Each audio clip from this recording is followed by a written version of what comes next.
अहिंसा परमो धर्म की। आचार्य गुरुवर श्री कुंद भगवान की।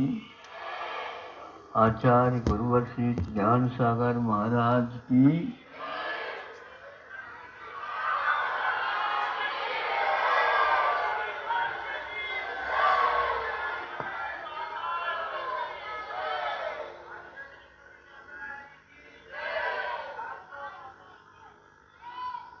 आकाश के प्रवेशों की पंक्ति के अनुसार ही वचन आदि जो उद्गल द्रव्य आदि हैं उनकी गति होती है। उसके लिए अनुश्रेणी गति कहा है। अब उस माइक से श्रेणी नहीं बनी, इस माइक से श्रेणी बन गई। आप लोगों के यहाँ फोन वगैरह करते हैं, लाइन क्लियर नहीं है ना? फिर प्रतीक्षा करो। किंतु कुछ ऐसे अपवाद को छोड़ करके बहुत व्यवस्थित कार्य होता रहता है। ये लगाओ। आप बताओ,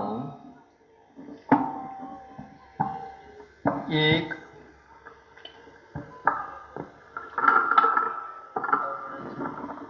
हजारों किलो की वस्तु है और एक थोड़े ही भार वाली वस्तु है, तो उसको पानी में फेंक दो और जो बहुत ही कम भार वाली वस्तु को भी पानी में डाल दो।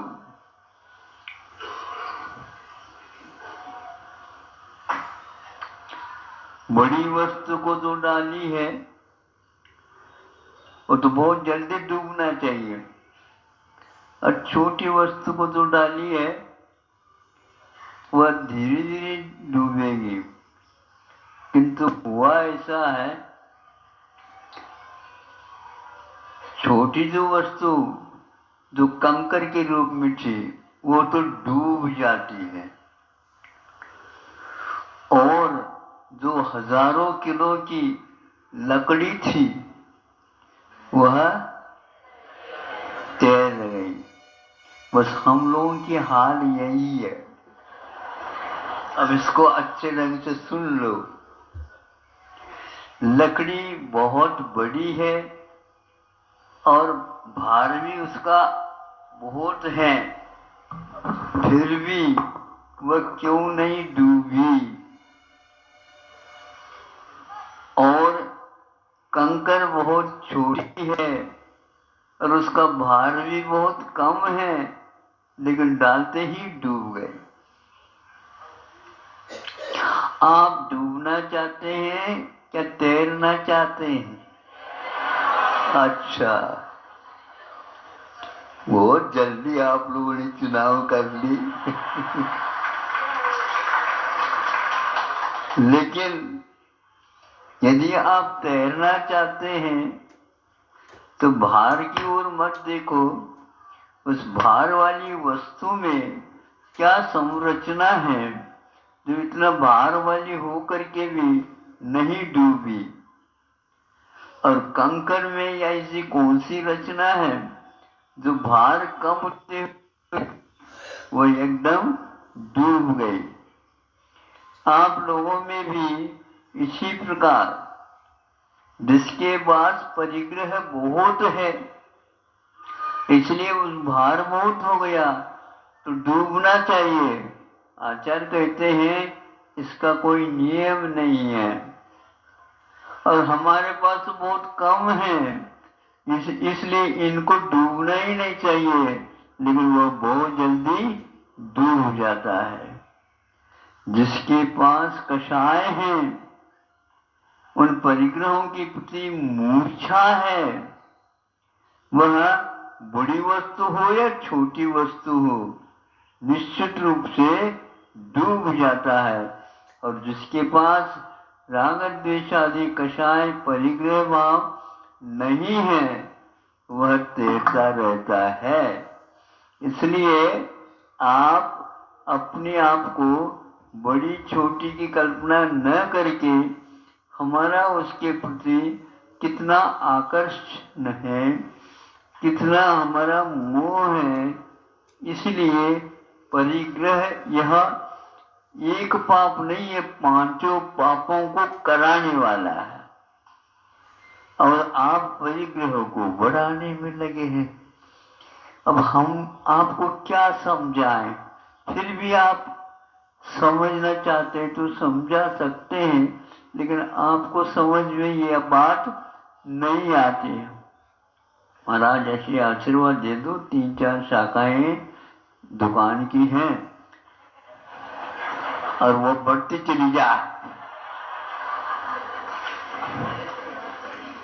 इतनी संपदा है, इस संपदा का उसका मूल्य क्या वहां पर? इसीलिए चक्रवर्ती कभी दुकान नहीं खोलता,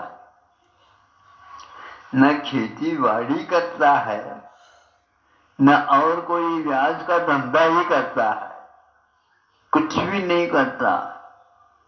और उनके पास 18 करोड़ घोड़े हैं, 84 लाख हाथी हैं, 9 निधियां हैं, 14 रत्न हैं और 96,000 क्या है रानियां हैं। एक रानी अथवा एक के साथ आप लोगों की शादी हो जाती है, खटक पटक चालू हो जाता है। ये 96,000 रानियों के साथ विवाह होने के उपरांत भी वो मुक्ति पा जाते हैं। इसमें क्या राज है? कर्म के उदय में फल मिलता है। राग द्वेष करना ये हमारे हाथ की बात है नहीं है। तो एक व्यक्ति के लिए जितना पुरुषार्थ करना पड़ता है और उसको परिश्रम भी करना पड़ता है, उसमें जो उसको थकावट होए तो चक्रवर्ती के लिए कितना होए बताओ? बहुत होना चाहिए। अंतर मुहूर्त में बैठ गए, सब कुछ परिग्रहों को जो ग्रहण किया था उनके प्रति स्वामित्व को निकाल दिया, अंतर मुहूर्त में उन्हें केवल ज्ञान हो गया। इसलिए आपके पास जो कोई भी कर्म के उदय से फल मिला है और अभी और पुरुषार्थ भी करना है, क्योंकि आपकी भूमिका है चक्रवर्ती की भूमिका में और आपके जीवन जीने की भूमिका में बहुत अंतर है। इसलिए वृत्ति को निश्चल्यो कहा है। वृत्तियों को शल्य से रहित कहते हैं। और जिनके पैर में यदि कोई कांटा गड़ गया तो वह क्या करेगा? दोनों पैर हैं लेकिन लंगड़ाता हुआ चलेगा। और एक एक पैर रखते समय उसको वेदना भी होती है। हम चाहते हैं कर्म के ऊपर भरोसा रख करके आप लोग चक्रवर्ती जैसी भावना भाओ, ताकि वहाँ कुछ लोग स्वर्ग भी जाते हैं और कुछ नरक भी जाते हैं चक्रवर्ती, किंतु कुछ मुक्त हो जाते हैं। इससे स्पष्ट होता है जो नरक जाता चक्रवर्ती होकर के, उसका राग, उसके द्वेष, उसके परिग्रह में बहुत ही गंभीरता है वह एकदम पिघलता नहीं है। इसलिए सप्तम नरक में भी चतपार होकर के भी उसकी लोभ लिप्सा कम नहीं हुई, इस कारण उसको नरक जाना पड़ा। बहुआरंभ परिग्रहत्वं नरकस्यायुष, बहुत परिग्रह और बहुत आरंभ करने से निश्चित रूप से नरकायु का बंध होता है। इसलिए आप अलगाव रखो, लगाव नहीं। लगाव जो है, जिन्होंने हमेशा के लिए सब पदार्थों की लगाव को छोड़ दिया है, ऐसे पंच परमेश्वरियों की आराधना करो और लकड़ी जैसी की संरचना है ऐसे अपने भावों की भी बनाओ, जिससे कि आपको बहुत संसार में भटकना नहीं पड़े। बहुत दिन से भटकते हुए आए हैं, हम रास्ते से चल नहीं रहे हैं। भटकना वही, इसको भटकना बोलते हैं। घूम घूम करके वहीं वहीं जाते हैं, किंतु मालूम नहीं पड़ता कि हम उसी रास्ते पर चल रहे हैं या भटक रहे हैं। इसलिए भटकना का अर्थ बिना रास्ता का होता है और चलने का अर्थ रास्ते से होता है। आप रास्ते से चलेंगे सीधे पहुंच जाओगे, और यदि नहीं चाहोगे, इधर उधर की बातें करोगे, तो भटकना तो है, अटकना तो है। अब कब तक भटकोगे? बहुत सारे हमारे साथी हैं महाराज, हम उनके साथ, मैं अकेले थोड़ी भटक रहा हूं, बहुत सारे हैं, तो उनके साथ भटकते जाओ। पागल होता है, समझता है ये सब लोग पागल हैं, और आप समझते हैं उसको पागल। आप बताओ, आप उनको पागल क्यों कह रहे हैं? वो बोलता ही नहीं, वो किसी की ओर देखता नहीं, वो हंसता है, न रोता है, न ही वस्त्रों के बारे में विशेष छानबीन करता है। भोजन मिल जाए तो खा लेता है, नहीं मिले तो रहता है। ये पागल तो हो ही गया ना। ठीक है, वो पूर्ण पागल है और आप अध पागल है। अब अपने आप को जो मानता है वह पागल क्या, कभी कभी सुनने में आता है 1.5 अक्कल वाला, ऐसा है बोलते हैं ना। मतलब 1 अक्कल हो और दूसरे की अक्कल को और उसके साथ जोड़ देता है, इस प्रकार 1.5 अक्कल वाला हो जाता है। वह अपने आप को पागल नहीं मानता। इसलिए जो व्यक्ति परिग्रह के में लोभ लालच के साथ भटक रहा है, उसके बारे में हम कोई भी व्यवस्था नहीं दे सकते। और जो व्यक्ति इससे दूर हट करके काम कर रहा है, उसको ज्यादा बताने की कोई आवश्यकता नहीं।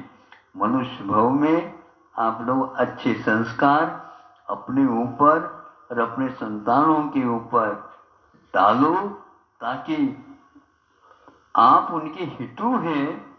तो पैसे के बारे में ज्यादा मत सोचो, धन दौलत के बारे में मत सोचो, किंतु भी वो बहुत ही सुंदर स्थान में जाएगा और वहां से वह बहुत जल्दी अपने आप को मुक्त कराएगा। ऐसा रास्ता उसके पास आप प्रशस्त कर दो, ताकि वह भटके नहीं। आप लोग तो अपने जीवन में भटक भटक करके थोड़े बहुत रास्ता पकड़ लिया है, इसको मजबूती के साथ रखो। लकड़ी और छोटा कंकर, इसको याद रखो। कंकर बहुत जल्दी डूब जाता है और लकड़ी तैरता हुआ अपनी यात्रा पूर्ण कर लेता है। बहुत दूर तक लकड़ियां तैरती हुई बहते हुए बिना डूबे तट तक पहुंच जाती हैं। आप लोगों का भी जीवन तट तक पहुंचे इन्हीं भावनाओं के साथ। अहिंसा परमो धर्मः।